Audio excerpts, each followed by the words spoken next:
This is the Ed Show in Madison, Wisconsin, and this is the face of working Americans. That's why Jesse Jackson came here tonight. He will join us next. Stay with us.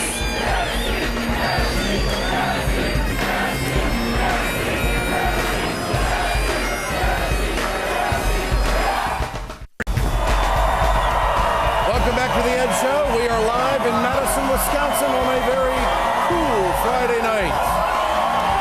Governor Scott Walker wants you to believe that the only way he can solve his made-up budget crisis is by taking away union rights. He says if he raises taxes on the wealthy, jobs will die and businesses will leave Wisconsin. That, my friends, is an old and outright lie. And here's the proof. The previous governor, Democrat Jim Doyle, was handed a $3.2 billion deficit when he took office.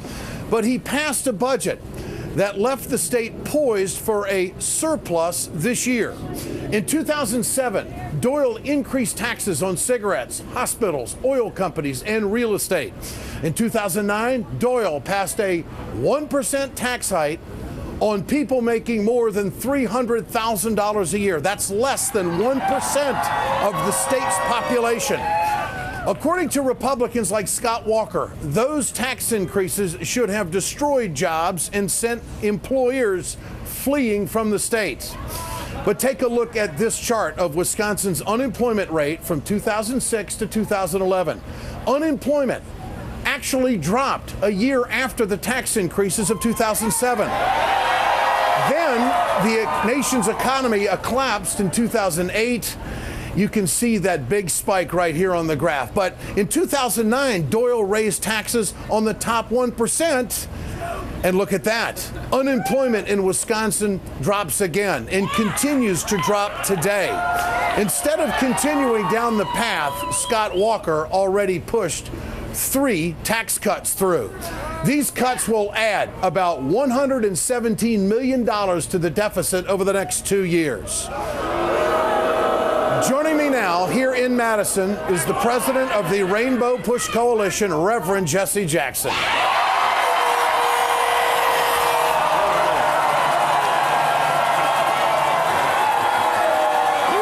Reverend, it's great to have you with us tonight. You know, the beauty of this is this nonviolent discipline protest has gone viral. There's a sense of the Egypt spirit here. One talks about it constantly. And the reason why we know it's a phony issue about the taxes is that $137 million surplus, they give $117 billion to businesses, $117 million just a couple of weeks ago. And then they owe $25 million a year to a bad bond deal involving J.P. Chase. And so this is not about money. This is about union busting. It's about crushing the union. What do you say to those Democrats that are in Illinois, the 14 senators that left the state that are watching the coverage? What's their play? Congratulations.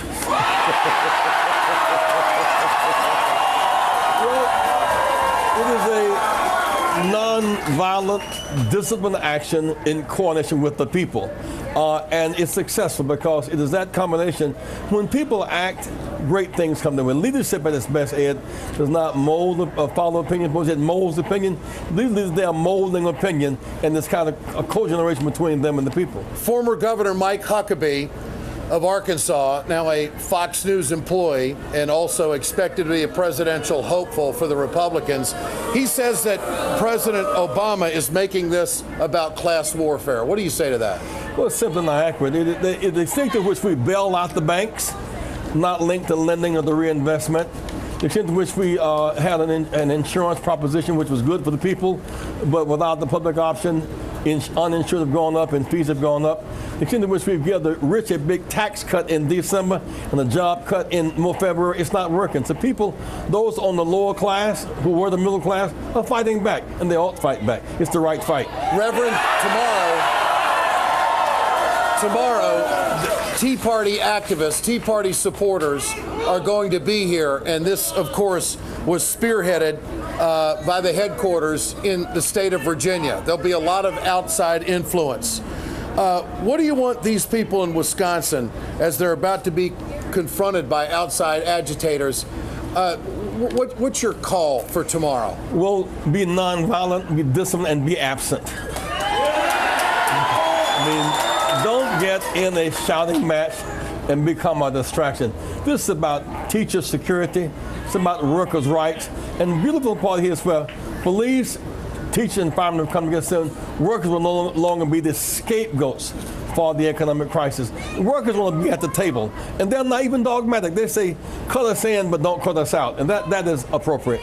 You were very active with Dr. Martin Luther King. You went through the struggles of the 60s. You have seen a lot of improvement in America in your lifetime.